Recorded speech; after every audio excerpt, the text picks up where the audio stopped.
حضرت عبداللہ ابن مسعود رضی اللہ تعالیٰ عنہ سے لوگوں نے کہا تھا ہمارا دل کرتا ہے آپ روز واز کریں، روز تقریر کریں، ہم روز سنیں.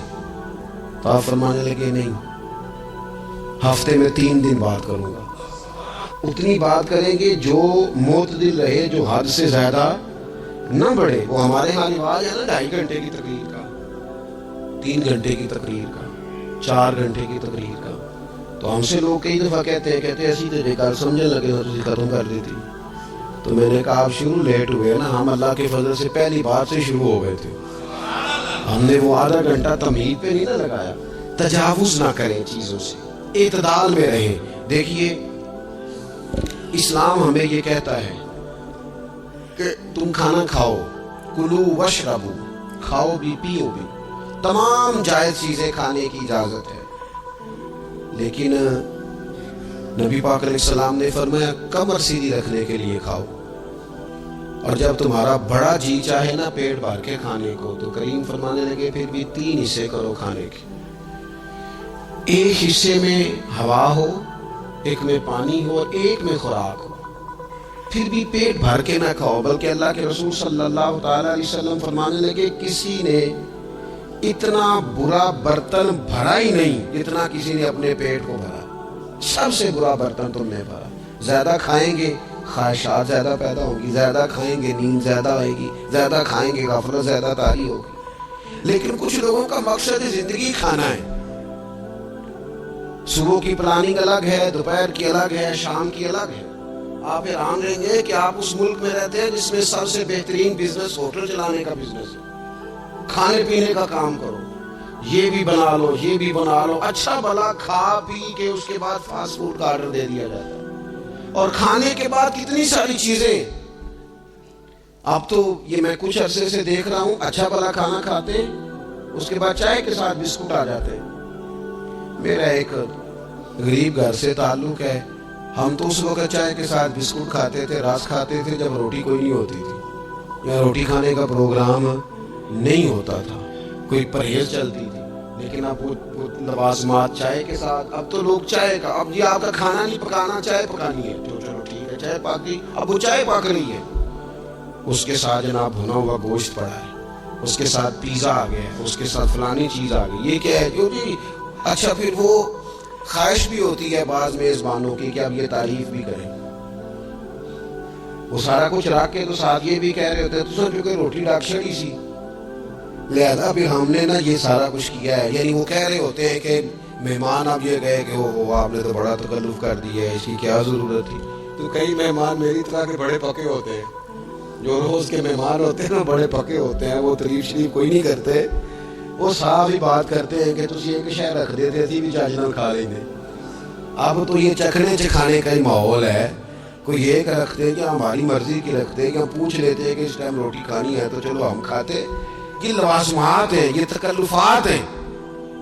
اس میں گھر والے بھی تکلیف میں، پیسہ بھی بعدوں کا ضائع. آپ کھانے کے لیے زندہ نہ رہیں، زندہ رہنے کے لیے کھانا کھائیں. اپنی طبیعت میں بوجھ نہ بنائیں کسی قسم کا. نبی پاک صلی اللہ تعالیٰ علیہ وسلم نے مومن کی شان پتہ کیا بیان کی؟ فرمایا کافر اور منافق 7 آنتوں سے کھاتا ہے اور مومن 1 سے کھاتا ہے.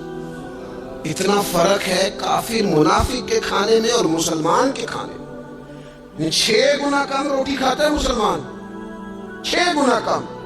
حضرت عمر فاروق ملک شام میں حضرت ابو عبیدہ بن جراح سے ملنے کے لیے گئے تو کہنے لگے اتنی دور سے آیا ہوں، چھپا سالار روٹی تو کھلا. انہوں نے اپنے بیگ سے رات کا خشک ٹکڑا کھانے کا نکالا اور پانی کا پیالہ دے کے کہنے لگے عمر یہ لو کھا لو. تو حضرت فاروق اعظم کہنے لگے یہی وہ مزیدار روٹی تھی جس کے لیے میں تیرے پاس آیا تھا، یہی وہ کھانا تھا، میں تلاش کر رہا تھا کہ یہ تمہیں ملے گا. کدھر گئے وہ لوگ جو رات کے کھانے میں فریج بھی نہیں ہوتی تھی، رات کے کھانے میں تھوڑا پانی ڈال دیا اماں نے، اس کو 3-4 دفعہ ابال لیا. رات کی روٹیوں میں تھوڑا سا پانی اور تھوڑا سا گھی، پورا گھی نہیں، تھوڑا سا پانی اور تھوڑا سا گھی. اور ساتھ دادی نانی یہ بھی کہہ رہی ہے کہ یہ پانی سے ذرا نرم ہو جائے گی روٹی. اور پھر وہ کھانا کھایا جا رہا ہے، اس کے اندر نہ تو ڈاکٹر آپ کو یہ کہہ رہا ہے کہ یہ نقصان کا باعث ہے، نہ معدے پہ بوجھ بن رہا ہے، نہ اس کے لیے پھر